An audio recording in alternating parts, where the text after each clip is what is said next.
So in our panel, we talked about remedies in mergers and looked particularly at the difference between structural and behavioural remedies and whether there was ever a good case to have a behavioural remedies. From my perspective, what matters for consumers is that whatever remedy is chosen is that it's effective and actually does what it needs to do in terms of dealing with the potential harm from the merger. So that was the kind of the key issue that we discussed on the panel.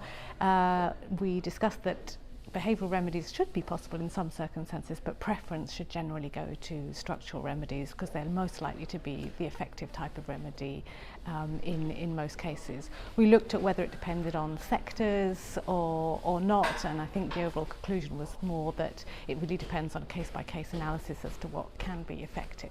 We also looked at cross-border mergers and whether there's a lot of divergence between different jurisdictions on dealing with remedies, and came to the conclusion that in some cases there may be some divergence. That could be fact-specific, it could be law-specific, it could be regime-specific, but in general there is more convergence than there is divergence.